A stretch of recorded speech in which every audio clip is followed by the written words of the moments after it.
Hello everyone, आप सभी का मेरे यूट्यूब चैनल में हार्दिक स्वागत।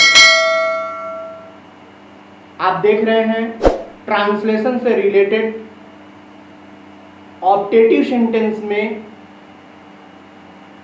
प्रयोग किए जाने वाले नियमों को और उनमें बनने वाले सेंटेंसेस को। इसके पहले मैंने बहुत ढेर सारे ट्रांसलेशन की वीडियोस दे रखा है, जिसमें टेंस से रिलेटेड सारे टेंस की वीडियो, मॉडल ऑक्सिलरी से related video, non finite finite verb से रिलेटेड वीडियो और ग्रामर से रिलेटेड भी बहुत सारी वीडियोज अपलोड कर दिया है। आप सभी मेरे यूट्यूब डॉक्टर मनोज मिश्रा को सब्सक्राइब करें और उसकी प्लेलिस्ट को देखें और उसमें अंग्रेजी के ग्रामर से रिलेटेड जितने भी वीडियोस हैं उनको देखकर आप उनसे फ़ायदा लेने का प्रयास करें। आइए, आज आप सभी के लिए मैं लेकर आया हूं ऑप्टेटिव सेंटेंस के ट्रांसलेशन में हमें किन सावधानियों को बरतना चाहिए और किन बातों का ध्यान मुख्य रूप से देना चाहिए।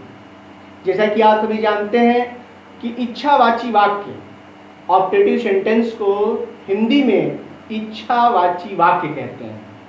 ऑप्टेटिव सेंटेंस में आशीर्वाद, श्राप, शुभकामना, ईश्वर से प्रार्थना इत्यादि सेंस का प्रयोग किया जाता है या इत्यादि सेंस देखने को मिलते हैं। क्योंकि इसमें इच्छा व्यक्त की जाती है, इसलिए आप मॉडल ऑक्सिलरीज को एक पढ़ेंगे तो मॉडल ऑक्सिलरीज में आपने देखा होगा कि इच्छा व्यक्त करने के लिए में मॉडल ऑक्सिलरी का प्रयोग किया जाता है। अर्थात ऑप्टेटिव सेंटेंस यदि इच्छावाची वाक्य है तो इसमें इच्छा व्यक्त की जाती है और इच्छा व्यक्त करने के लिए मॉडल में का प्रयोग जरूरी होता है। इसीलिए ऐसे सेंटेंसेस का प्रारंभ में से ही होता है, में से शुरू होता है और फिर उसके बाद सब्जेक्ट होता है, फिर वर्ब का फर्स्ट फॉर्म, क्योंकि में मॉडल ऑक्सिलरी है और में का प्रयोग कर दिया गया तो वर्ब का फर्स्ट फॉर्म प्रयोग किया जाएगा, फिर ऑब्जेक्ट, फिर अदर्स और वाक्य के अंत में एक्सक्लेमेशन मार्क अवश्य लगता है। ऑप्टेटिव सेंटेंस और एक्सक्लेमेटरी सेंटेंस में यही समानता है कि एक्सक्लेमेटरी सेंटेंस के वाक्यों में भी एक्सक्लेमेशन मार्क लगता है और ऑप्टेटिव सेंटेंस के वाक्यों में के अंत में भी एक्सक्लेमेशन मार्क लगता है। तो आइए देखते हैं ऑप्टेटिव सेंटेंस में ट्रांसलेशन बनाने के नियम और उनके कुछ महत्वपूर्ण एग्जाम्पल्स। सबसे पहले आप देखें, ऑप्टेटिव सेंटेंस को हिंदी में इच्छावाची वाक्य कहते हैं, जिसमें आशीर्वाद, श्राप, शुभकामना, ईश्वर से प्रार्थना इत्यादि व्यक्त किया जाता है। ऐसे सेंटेंसेस को बनाने के लिए जो नियम है वो है कि सबसे पहले आप लिखेंगे में, सबसे पहले में का प्रयोग, फिर सब्जेक्ट, फिर वर्ब का फर्स्ट फॉर्म, फिर ऑब्जेक्ट, फिर अदर्स, फिर एक्सक्लेमेशन मार्क का प्रयोग करें। जैसे कि एग्जाम्पल में मैंने दे रखा है, ईश्वर तुम्हें दीर्घायु करें। यहाँ देखें आप, ईश्वर से प्रार्थना की जा रही है कि तुम्हें दीर्घायु करें, या इसको आप ऐसे भी कर सकते हैं कि आपकी आयु लंबी हो। बात दोनों में एक ही है। यहां सेंस क्या है कि ईश्वर से प्रार्थना इसमें भी है और इसमें भी है, और जब ईश्वर से प्रार्थना हो या आप आशीर्वाद भी कह सकते हैं इसे कि आपकी आयु लंबी आशीर्वाद है, तो आशीर्वाद के रूप में भी है, तो आपको सबसे पहले में का प्रयोग करना है। में सब्जेक्ट क्या है, आपकी यानी यू, दीर्घायु हो यानी लीव लॉन्ग। ये हो गया आपका may you leave long. Hindi में दोनों को एक ही तरह से बना दिया गया अंग्रेजी में। इसी तरह जैसे किसी को श्राप दे दिया गया, तुम नरक में जाओ, तो यहां पर क्या होगा, तो यहां भी वही बात, ये श्राप का सेंस है तो सब में का प्रयोग पहले करेंगे, फिर सब्जेक्ट लिखेंगे गो टू हेल। इसी तरह यदि आप किसी को शुभकामना दे रहे हैं, आप परीक्षा में अच्छे अंक प्राप्त करें, तो भी वही बात होगी, may you get good marks in the examination.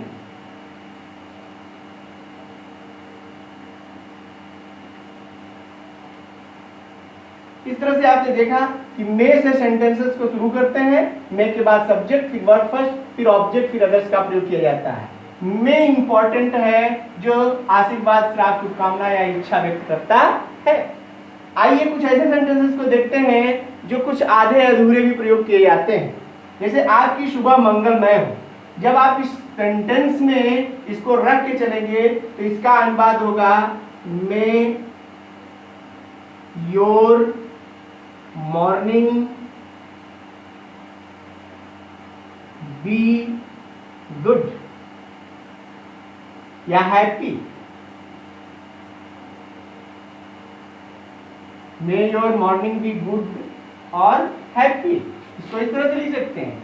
लेकिन शॉर्ट फॉर्म में थोड़ा इसका कंस्ट्रक्शन करके आप जब बोलते हैं तो क्या कहते हैं, गुड मॉर्निंग,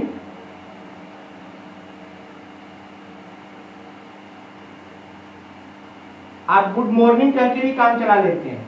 ये जो गुड मॉर्निंग है ये विश करने के लिए एक सेंटेंस के रूप में है, जिसे आप सेंटेंस के रूप में न कह के उसे अंडरस्टूड बना करके एक शब्द के माध्यम से आप व्यक्त कर लेते हैं। लेकिन जब भी आप सेंटेंस में इसे कन्वर्ट करेंगे तो इसका सेंटेंस यही बनेगा, मे योर मॉर्निंग बी गुड और हैप्पी। इसी तरह जैसे आपकी यात्रा मंगलमय हो, इसे आप बड़े आराम से कह लेते हैं हैप्पी जर्नी। लेकिन ये complete sentence according to the rule नहीं है। जब आप इसको रूल्स के अनुसार और सेंटेंस में प्रयोग करेंगे या बनाएंगे तो आपको लिखना होगा मे योर जर्नी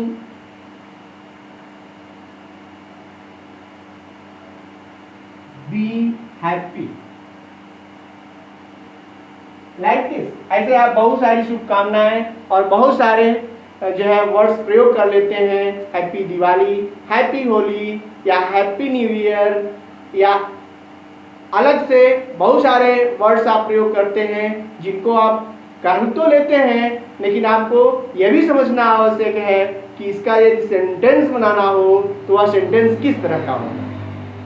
इस तरह से आप ऑप्टेटिव सेंटेंस को देख सकते हैं, इसमें आशीर्वाद, श्राप और शुभकामना और ईश्वर से प्रार्थना होगी।